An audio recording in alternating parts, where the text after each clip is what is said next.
Why aren't people talking about what really causes MS? Today, I wanted to dive into Dr. Mark Sylvester's story. Sometimes he's been reluctant to truly give it. And I thought this month, with us wanting to talk about multiple sclerosis and MS, what a perfect time to dive in. So, Mark, Dr. Sylvester, let's jump in and do this.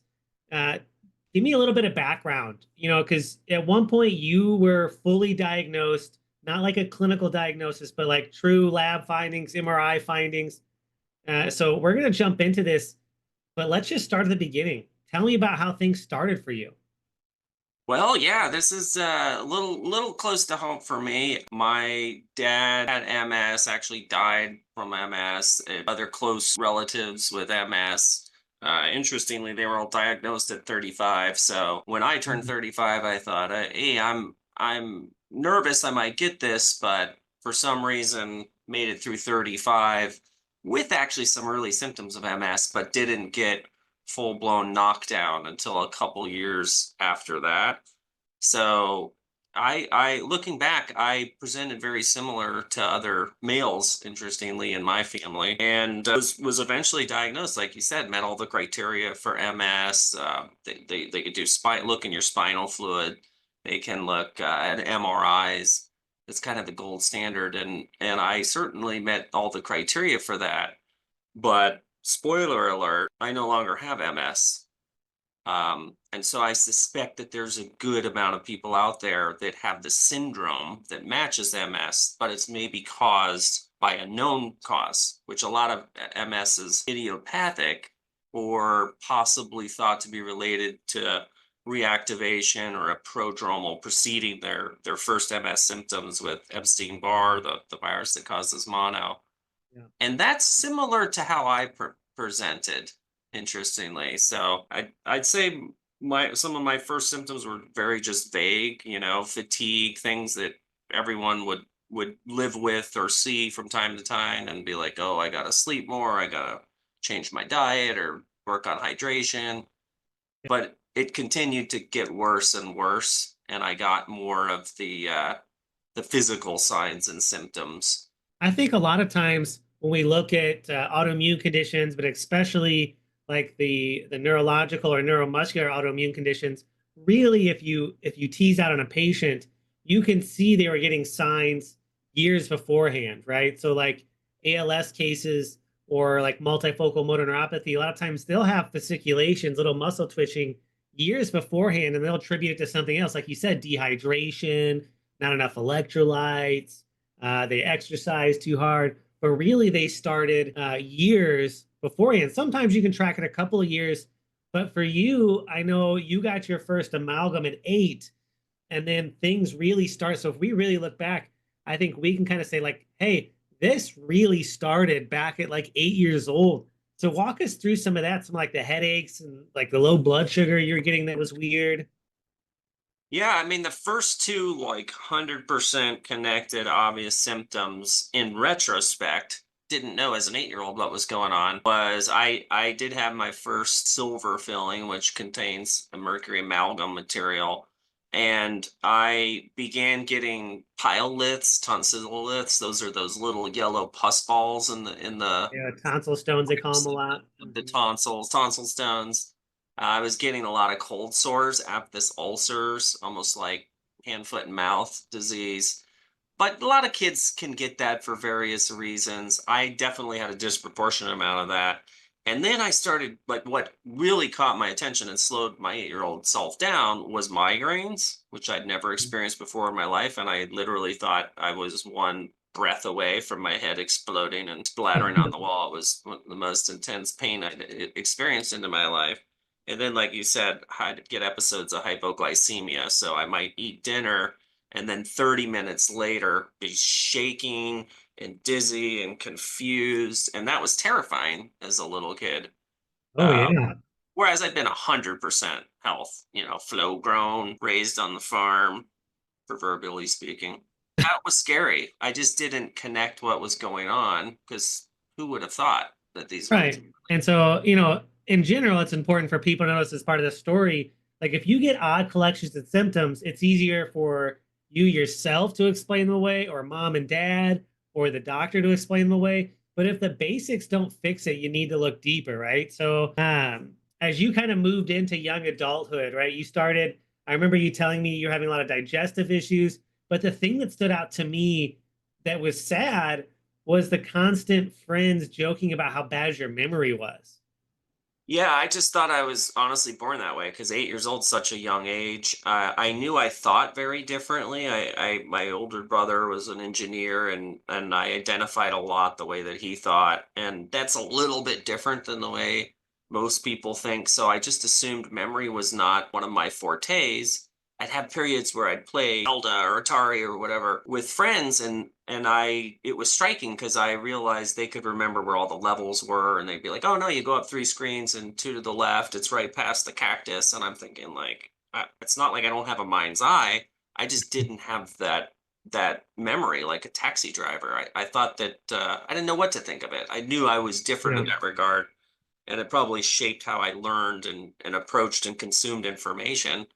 But memory was a problem, and to the point, yeah, it was kind of a running sensitive joke throughout high school and college. Yeah, that's intense, especially, as I know you very well, you're highly intelligent, which probably was confusing to, like you said, to be able to think like an engineer, but then you can't remember things that maybe your goofball friends can, like Hmm.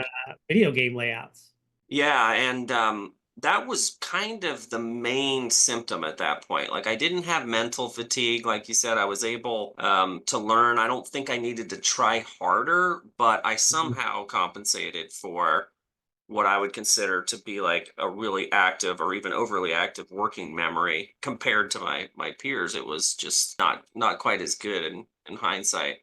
And it's important to note that these symptoms are true issues, right? And what I mean by that is like, as providers, we look at these issues and we go, hey, this kid would be considered to have a complex chronic issue, right? But the reality is that day by day kind of activities of daily living wise, you're getting through school, you could function. So it was probably very easy to be bypassed. Yeah, and kind of compensate for it. I did a lot of testing, not just standardized testing, placement testing, but even medical testing, trying to figure out. I mean, back then they didn't really think about the causes of migraines, but they did worry about the causes of hypoglycemia. Yeah. And then worrying as an 8-year old, like, oh, what are they talking about? I might have diabetes or whatever. Having to sit in a doctor's office or a lab for 6 hours to do a glucose test, and really not understanding what that means, what the implications are. It Yes. just put a lot of early concern about my health that I don't think most kids have until they're in an accident, or they Yeah. actually get something serious like the flu or mono that slows them down. Yeah. And parents, if you're listening to this, if you're bringing a kid into the office, there's a good way and a bad way to talk about what the kid's experiencing with the doctor. You don't want to act like the kid's not in the room if they are. You want to treat them like a part of the equation in terms they can understand.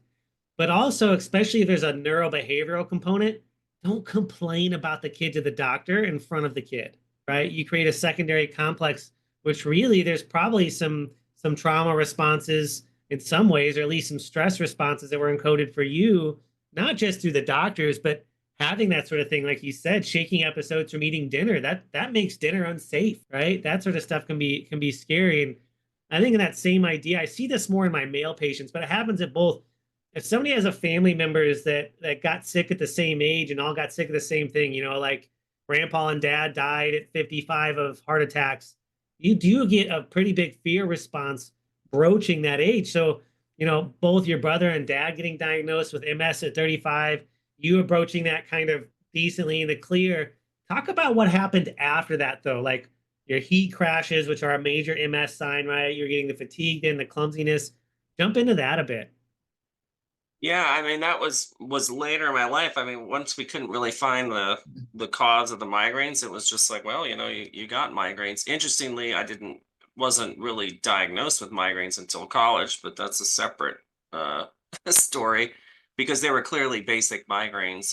Any doctor should have picked that up. They didn't. My mom was really great and supportive and took me around, but it was just sort of backlogged, shelved. I can continue to go on with school and sports and growing up and all of that. And then it was kind of later, like 38, I would say, when I started to really notice like there's something wrong with me when you have that realization. Yeah.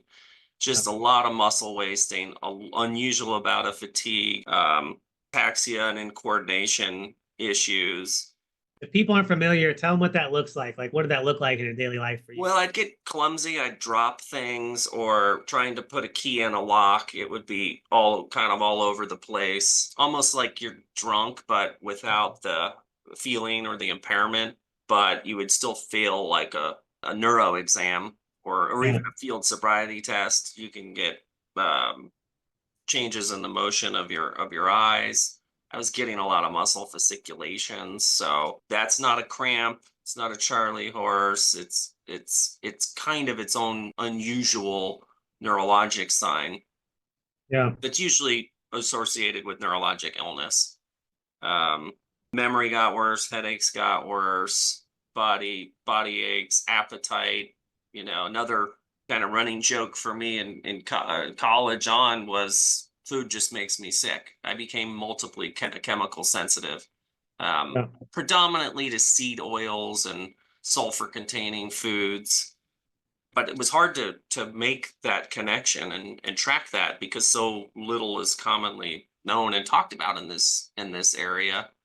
Still to this day, it's one of the things you and I explain every day to patients is you can have a prolonged chronic inflammatory state. It give you symptoms that last years, sometimes decades. People live Oh yeah. decades with these long haul illnesses or chronic fatigue or chronic Lyme, long COVID. So then how did you, so you're dealing with all this. How did you come to your diagnoses? How did they start to say, okay, this looks like MS? Yeah, I mean, on physical exam, on neuro exam, I had some focal deficits. They needed to be worked up. So an MRI, lumbar puncture, all of that was consistent with met the criteria for the diagnosis of multiple sclerosis. Plus, with the family history, that wasn't too unheard of. Yeah. So it's interesting to me now in hindsight how I could so clearly meet what I was trained and and boarded in neurology as well is the normal pathogenesis of the idiopathic. We don't know what it causes. It's just Mother Nature's silly and sometimes she attacks herself. No, your immune system is trying to remove an insult. Something's Right. turned it on to create antibodies against the myelin sheath or the wire coatings in the brain. And that question is really not ever asked by clinicians. Now, scientists have looked at this and there's theories, but it's not a leading theory in this country currently. Yeah. Which is But this unfortunate, podcast will right? Root change that. cause. The podcast is going to change that, right? That's why we're That's doing it. right. Change the Okay. world. I'm about it. At least one case at a time, right? If we can change somebody's prognosis, why not?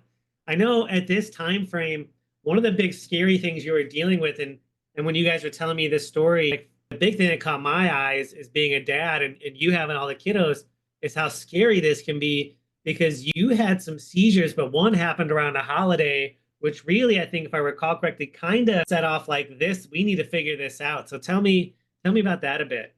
Yeah, that pretty much could put a big pause on my practice. I think I was in the hospital Christmas Day. I don't remember a lot of details, not just because of the seizure, but at that point of my illness, there was so much encephalopathy, so much inflammation. Not just memory was affected. I mean, it was to the point where I couldn't even really read a sentence. It was hard to make it through. And if I did, I had no clue what I read. I'd have to go back and reread it.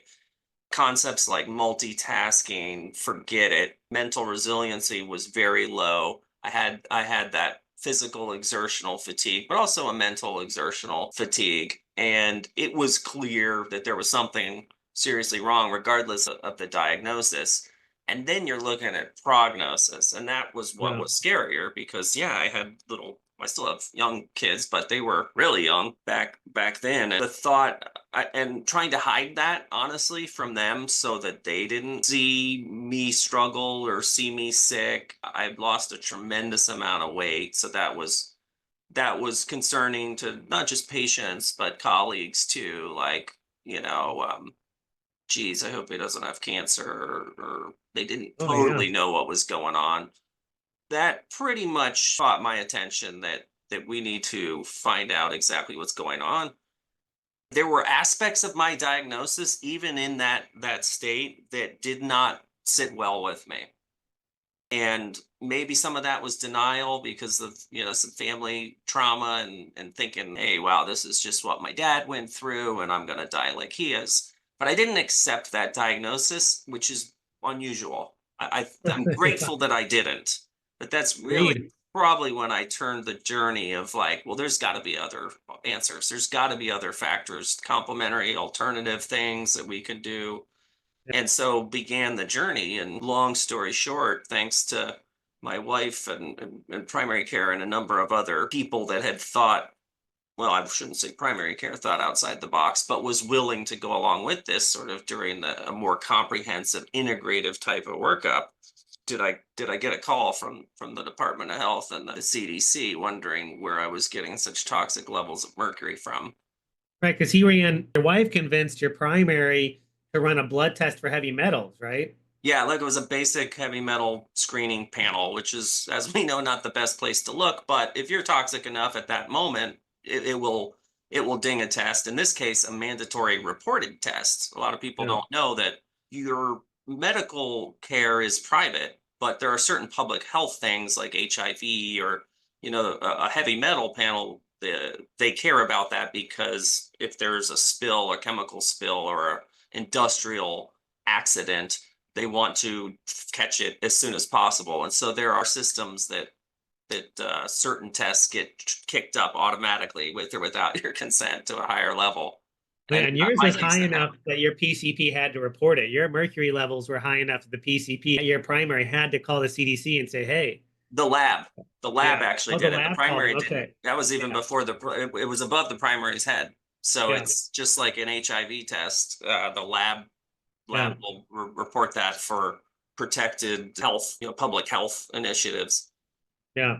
So you tried the usual route, which we talk about in our videos, right? Was you went to a functional doc and they tried IV chelation. What was that like? Well, in hindsight, that hurt me badly. IV chelation, even IV glutathione was way, way, way too powerful and dangerous for me and a lot of metal toxic people. That probably set my recovery back 3 months to maybe over a year. Yeah, Made me much sicker, much worse. To a point at my very worst, if the house was on fire, I couldn't have gained enough function to flee the building. I probably would have burned alive. I was that weak. so, a lot of people don't grasp. I talk to patients about this all the time when they say, I was thinking IV chelation or I did X, Y, and Z. And I've had MS cases where IV chelation put them in the wheelchair. Talk just a second about why that is.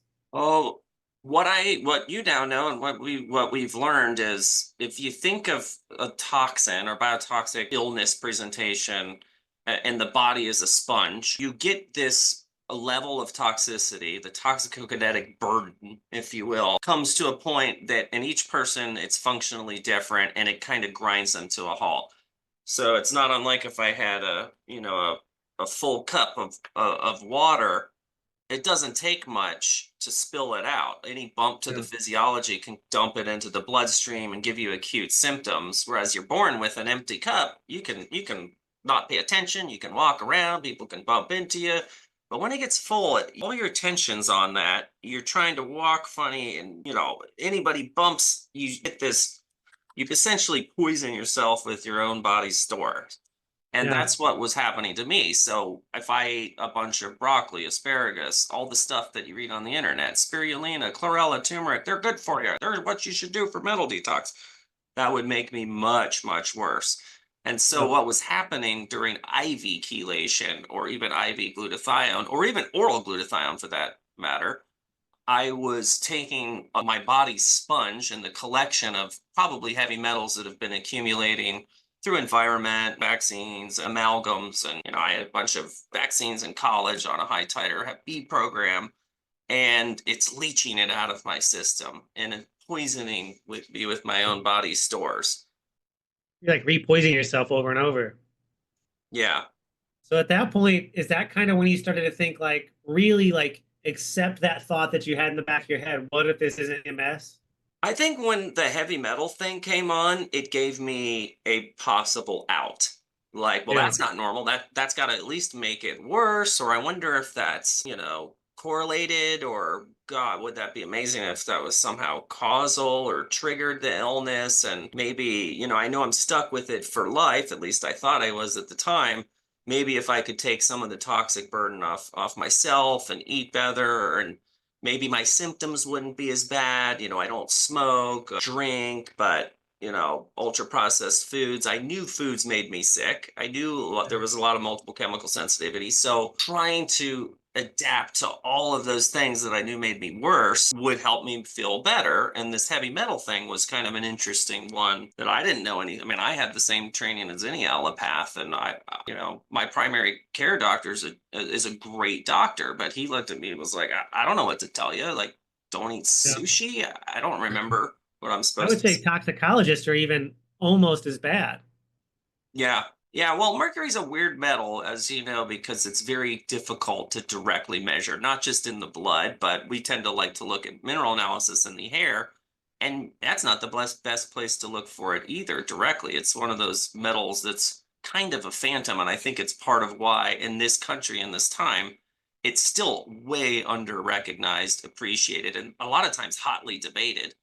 Oh yeah. So that's when did you decide to actually remove your amalgams? When did you decide like, okay, we got to get this stuff out? So I think once the connection was made and I had a functional doctor trying to educate and explain a field that I really knew very little about at that point, I started reading a lot more, studying between anyone, my wife, mother. Doctors weren't terribly motivated to help me. Yeah. And I have great doctors, I know the best. What's one of the advantages of being a doctor is you kind of know who are the doctors and who do you stay away from, or who is just average kind of thing. A lot of this was a functional doctor saying, "Hey, you have this heavy metal burden. Specifically, I think you got this mercury toxicity, and the first step, correctly, was to remove the offending agent. And one of the most obvious chronic and well-known causes are these silver fillings. And so he had recommended that I had them removed. And I think it was at that point that, that discussion with my family, I decided that that was a worthy step, despite my irrational fear of dentists. Well, it's not that irrational. They're the nicest people I don't like, but at this point, you got to do it when you got to do it. But and so as we go into kind of talking about the chelation therapy that did work for you, I want people to understand like, look, if you're dealing with mercury toxicity, a true first step is amalgam removal. You got to stop the bleeding, right? You got to stop the source. So please, please, please don't go try chelating. Don't go do IV chelation if you've got amalgam in your mouth still, right? Never. Start there. There's never an appropriate time to do IV chelation when you have an amalgam implant, Yeah. because what do these chemicals compounds do? They dissolve the metal and forcibly remove it from your system. And Greek word for chelos is claw. So it's going to accelerate the breakdown. And it'll actually make you worse, not just by stirring it up and pulling Yeah. it from various regions of the body and redistributing it somewhere else and giving you a new problem. It's accelerating the breakdown. Yeah. And therefore turning up the faucet. It's the exact opposite of what you want to do. And the other thing that is, you know this by far and away, is a very common mistake, is to ask your dentist and have your dentist remove them. Yes. Why? Because Appropriately. Yes. they don't believe that this causes illness. They're not trained in the American Dental Association. And I believe the FDA have doubled down, insisting that they're safe. So you always want to find a holistic or a biologic dentist to Um, safely remove them. Because improper removal is another, it's almost like IV chelation. You're going to get a huge dump or an advanced acceleration oh exposure. A yeah. lot of times they don't get every little nook and cranny. And then when they're drilling it out, it's exposing them, it's exposing you to inhaling it, you're swallowing it, and you get acutely ill. Yeah, when they do it wrong like that, it can be its own big problem. But yeah, there's smart removal certified dentists out there. There's biological, holistic, right? So find somebody who knows what they're talking about that. If you just ask Joe Schmo dentist on the corner who flushes you with fluoride, there you go. the IOMT, you can go to their website actually, and they'll have a list of dentists all over the US, maybe even over the world. I'm not sure, but Dentists in general are the nicest people that you don't like. But yes. I really have a lot of respect and admiration for functional or integrative holistic Oh, dentists yeah. because they are very unpopular among their colleagues, but they do what they do because they absolutely have seen something that they Yeah. can't unsee. They And seen the truth. Yeah, they can't put it back in the bag. they're passionate about doing things right. Yeah. And I admire that in any caregiver clinician.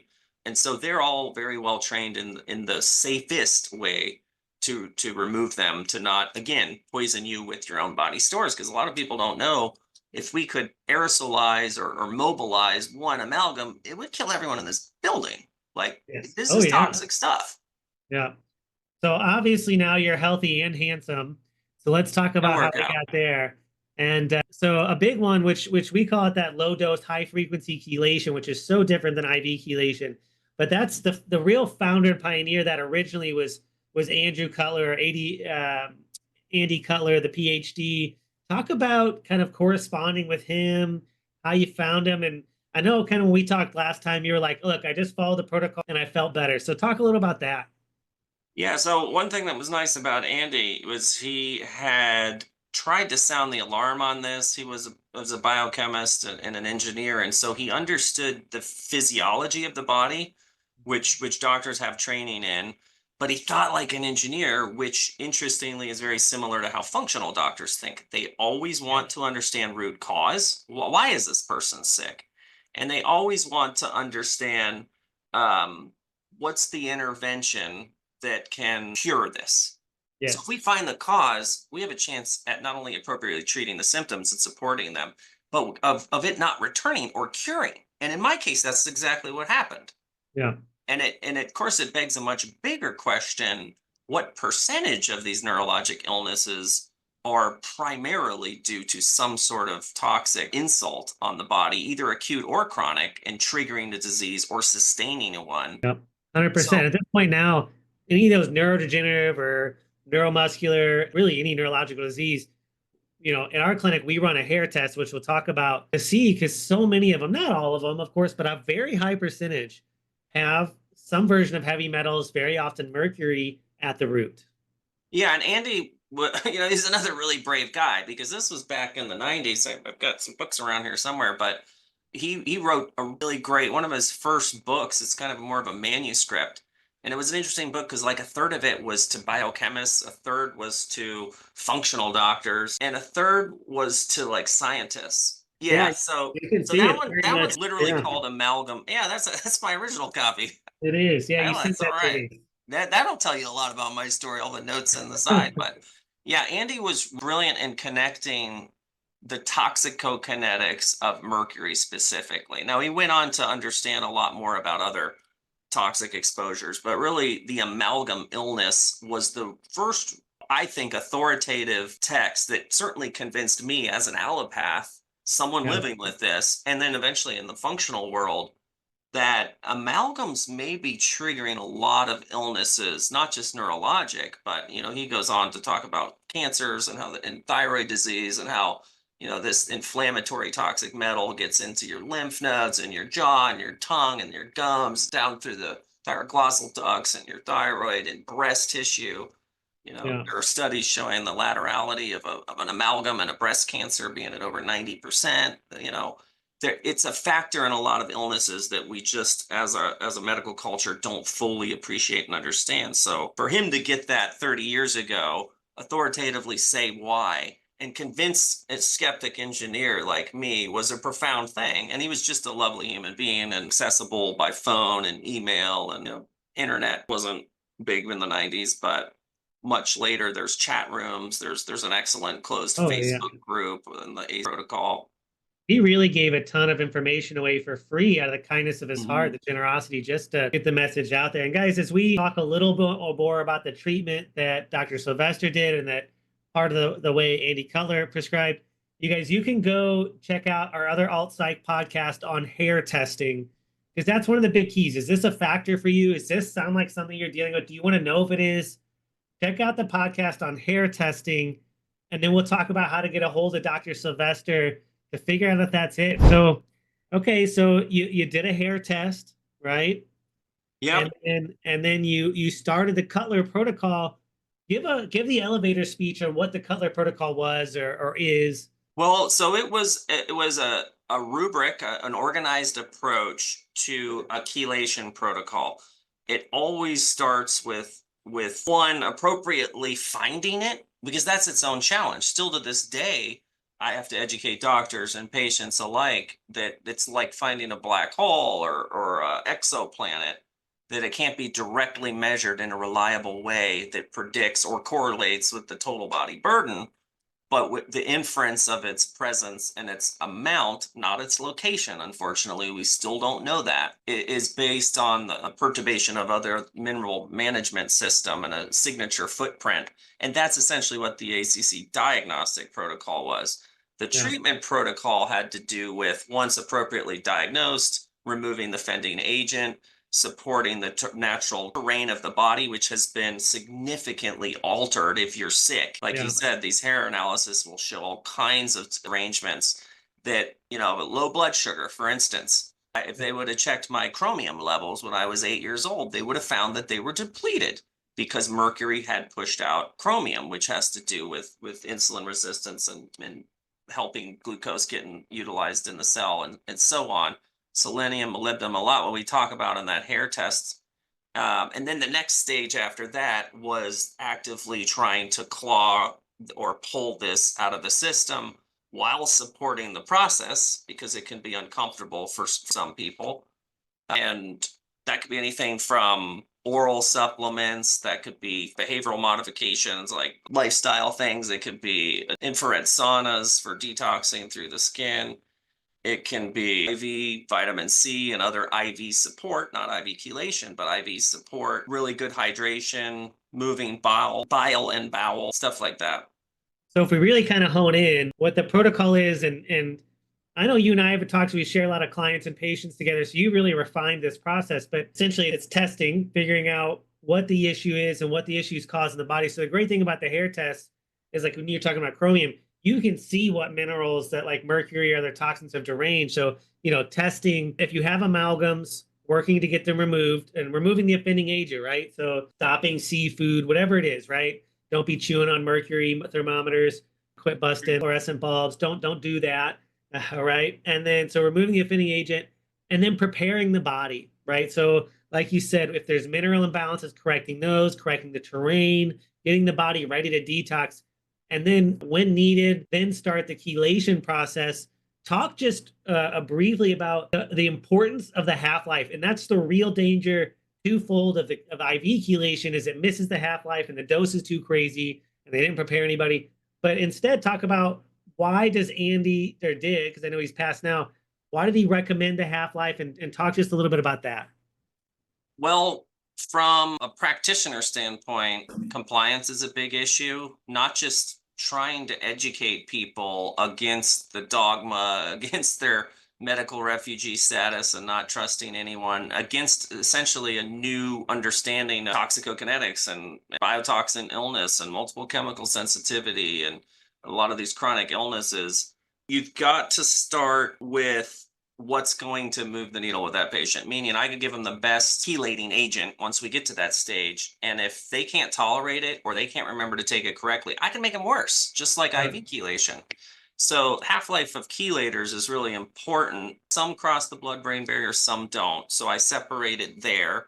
If someone's having more cognitive neuropsychiatric symptoms, we may want to target crossing the blood-brain barrier versus a general approach of to take some of the body's burden, because a lot of this, again, remember I said before, we don't know where it is, so there right. might be a ton in this muscle and hardly any in the heart, and the next person there might be a bunch in the adrenals, but hardly any in the pancreas and so on. So you can somewhat predict that based on their chelation response, what symptoms it generates. If they get a Yeah. skin rash, it could be in the skin, it could be immune deposits in the skin, but really starting with what is going to build rapport, their trust, their compliance. But functionally, you want one that has the longest half-life possible because it's going to have more time to escort the garbage out of the body. So And like half-life is basically, if you guys don't know, it's how long a chemical lasts in the body. It's how long before half of it has left. So half-life, how long is it alive in the body? Sorry, yeah, in an active form. So like let's take alpha lipoic acid for instance. It's a great metal chelator and actually will move mercury out of the brain. That's a very powerful thing. But it's got a 3 hour half-life. So if you're following the ACC protocol, that's going to require you wake up every 3 hours for 3 days in a row, which is a physiologic stress on the body yes. and can actually make you worse that way. So that's where the functional doctor really tailor makes a custom treatment approach based on all these factors that I'm talking about. Whereas other of the dechelators may have a 6, 8, even 22-hour half-life. Yeah. And it's guys, it's important to know as we're talking about this, right? So you test, you remove the offending agent, you prep the body, and then we're going through this process of chelation where basically, like Doc said, chelators are claws, chelation. And so it's got two sulfur groups on it, thiol groups are called, and that grabs the mercury and moves it. And so you take it every, based on that half-life for, so if it's ALA, it's every 3 hours or whatever it is, DMPS every 8. And so it grabs it, and at 8 hours, it's going to drop it because it's spent, it's exhausted. So you take the next dose and it picks it back up and helps to leave the body. So you're chelating based on that. And then you and your practitioner get to work out which one is best for you, right? Which chelation agent is best for you. That's why it's so key is not to willy-nilly, if you've really got heavy metals, not to willy-nilly like the heavy metal smoothies that are really popular. There's all the cilantro in there. Guys, that can really hurt somebody, It right? does. It does frequently. One of my favorite metaphors is quite complex because this is the way I think of it in my brain with my experience living through it is our biochemistry is a lot like an interstate. There's cars going down it all the time. Everybody's hunky dory. Yeah, it rains sometimes. Yeah, it snows sometimes. But by and large, things are fine until the car breaks down and it's in the shoulder. It gets one of those red tags on it. Maybe people notice it. Maybe they don't. Maybe they drive right by it. Doesn't cause them to slow down. You could see if you extend this metaphor, more and more cars breaking down becomes more and more of a navigational hazard. It's going to affect traffic. God forbid one breaks down in the middle of the interstate now. One's on fire over here. One's kicking off smoke that's impairing. And then on, you get to a point where you get gridlocked. The cells go in danger response. The mitochondria are back in safe mode. You're barely functioning. It interestingly will keep you alive. It's hard to actually die from this, but I've seen it. There's been plenty of cases of it, but it is relatively rare because it puts the into a safe mode. So cars still get through. What chelation is the tow truck. So the half-life of the chelator is how long the tow truck has to get out there, get on site, hook up to the burning car in the middle of the interstate, get it moving, and then get to the junkyard. And if there's a line at the junkyard, the detox pathway, the poop chute, if you will, once we get inside the junkyard, guess what? It's going to drop it right there because it got stuck in the detox pathway, and that's redistribution. That's a problem. You want a chelator that's not going to be too many tow trucks vying for space getting into the recycling yard or whatever, but they have enough time to safely grab, move, and to your point, hopefully the next chelator comes in. So if it's not actually in the junkyard, there's another molecule there to transfer the car to another 8 hours window. And most physiologic processes, urinating, filling up the bowel, it can happen within 8 to 12 hours. Yeah. Oh, yeah. That's what, when we work on chelation with patients, what we tell them is like, look, during your chelation rounds, because you don't do this every day, right? During your chelation rounds, you can feel a little detoxing, that's okay, but we don't want you feeling terrible. That means things are overburdened or we're pushing too hard or whatever.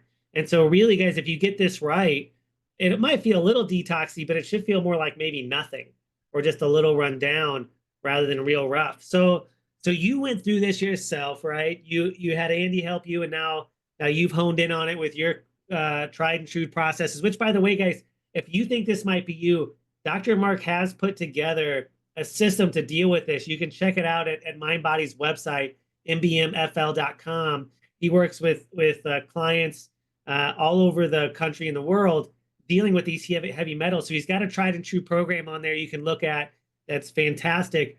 But he went through this, right? So you went through this, Dr. Sylvester, and now at this point, like I joked, right? You're healthy and handsome, which you are. But talk about like how your lesions were clear in your MRIs, because that was the most amazing. Because sometimes we think, well, maybe it really wasn't MS. But when you look at your lab findings, it was 100% by the textbook MS case with family history, right? Yeah, And and now you're clear. So talk about that. that's why I kind of agreed to do this, because to not share my experience would be sort of a travesty to all those. And there's a lot of people out there with this that are still sick and suffering, that have been marginalized, told to see a psychiatrist, which is an interesting segue into my functional practice, because I get a lot of these people and I'm like, guess what? You're not crazy. You're Yeah. toxic. Your Yep. doctor's crazy. They don't know what they don't know. And Right.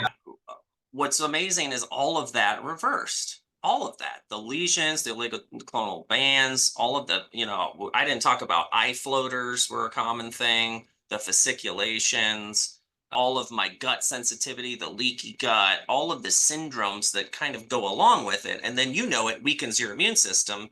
So you Yeah. might get EBV reactivation, you might get Lyme reactivation. Hey, you might get shingles, or a Yeah. cold sore outbreak, or you might get psoriasis or eczema. Oh yeah. I Yeah. had you definitely have thyroid involvement, adrenal involvement.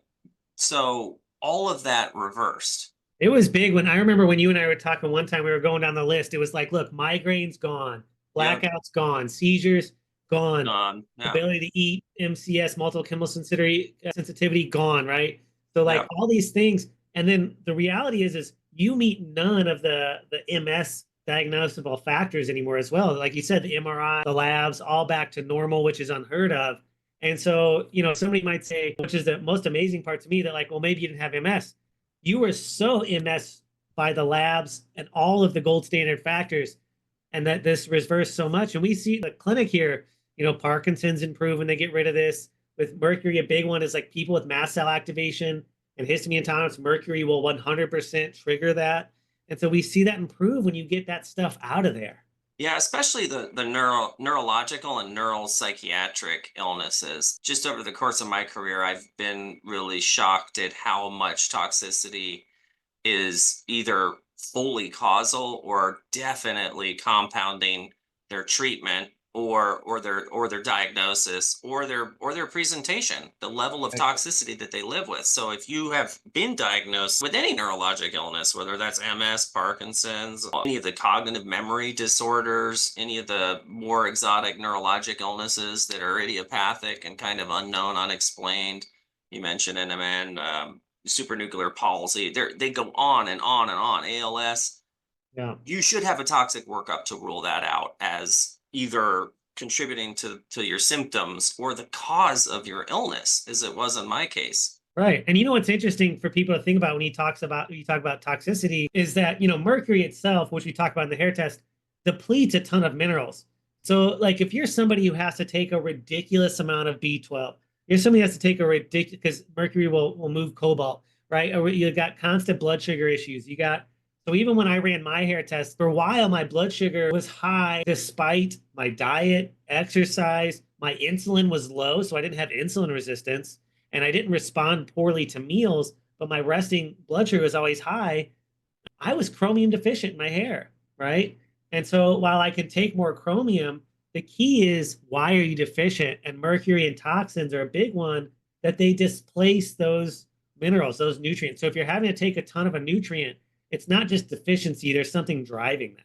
And that's the basic functional approach to illness, which is, I think, what the consumers of our healthcare system expect, or even picture as the way that the doctors operate. I know I did until I was in medical school, and I'm like, wait a minute, how come none of these people want to know why? Like, I Yeah. always want to know why. I won't be able to remember this just because you wrote a bunch of bugs down on a name I've never heard of, and I have to memorize them, and I have to understand this. And so that's what's so great about functional medicine, and why I do have a lot of respect for functional practitioners of all backgrounds. What I was surprised is even some of the thought leaders of the country, some of the experts in a lot of functional illnesses, actually are relatively, I would say, poorly versed in the contribution of heavy metal to other functional diseases as either a comorbid or causal thing.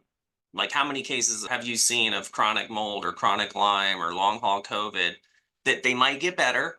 They might not, but they might get better for a while, through 3, 6, Yeah. 9, 12 months, maybe even a couple years, and then they get a return of their illness. Functional medicine is about finding the cause and achieving the cure. And I noticed a lot of heavy metals were missed, one of which is the more difficult one, being mercury, because of Yeah. its difficulty being discovered in a way there's a consensus among even functional doctors. We had a cool case. She was a Lyme case, Lyme and parasites. And she, like you said, she'd be better for 6 months and then crash. And one time she came in, we do muscle testing in the office, and I was trying to figure out, why do you keep getting these parasites coming back? And it muscle tested back to a tooth. Well, so we get in there. I'm no dentist, but we get in there looking around. It's like a melted down mercury tooth. I mean, it's just falling apart. Send her Mm. to a functional dentist. He's atrocious. We do a hair test on her. She's loaded with mercury. We get the amalgams removed, and she's had tons of jaw pain and just gum pain in general. And we start doing the chelation rounds, nothing crazy, just low dose chelation, fixed her minerals. Her sciatica is going away, her tinnitus is going away, anxiety's gone, jaw pain gone, right? Gum pain gone. And it's like, yeah, a lot of these cases where you're like, you can, if you're chasing the same thing years on end, you're missing something. And I do find, I'm with you, that a lot of functional practitioners, they're like, oh, we used homeopathics, oh, we used glutathione. I'm just telling you, if it's hanging around and circulating, you got to look at this low dose, high frequency chelation setup where you go through those steps. You remove the offending agent, you correct the terrain, and then you directly deal with the heavy metals. Yeah, that was my experience. I was actually referred to a practitioner by another doctor who I trusted with my life. And this was the one that did IV chelation, IV glutathione, and coming back like, wow, that near killed me, and I can't get out of bed for 3 months. Not only was there that kind of a little bit of an allopathic approach, which is, well, geez, I don't normally see that. Although, interestingly, I know hundreds of people that they treated who was told the exact same thing. So obviously they do see Yeah. that, but not understanding why, Yeah. or basically not medically gaslighting, although that's kind of what happened to me, unfortunately. But look, we're trying all this stuff and we're treating your gut and we're replacing minerals, and it moves the needle a little bit. But I think that's one of the things I admired about you is you just didn't accept anything less than a cure. Like, Mhm. that's your primary goal on every person and every disease that we treat every time. And that's what I got into medicine for. That's what I thought it was going to be, and that's why I'm sitting here now having this conversation. Well, I appreciate you being so vulnerable with this. I hope this goes all over the place because people need to hear it. And guys, check out mbmfl.com, Mind Body Medicine Florida. Dr. Sylvester's got a whole heavy metal detox package where he'll go over the hair test with you, help you guys figure it out, put a full plan together. And stay tuned to the alt psych. We got these once a month coming out. Find us on YouTube, on the socials. So, Dr. Sylvester, good to see you again, my friend, and we'll talk soon. Thanks so much for having me. I'll come next time.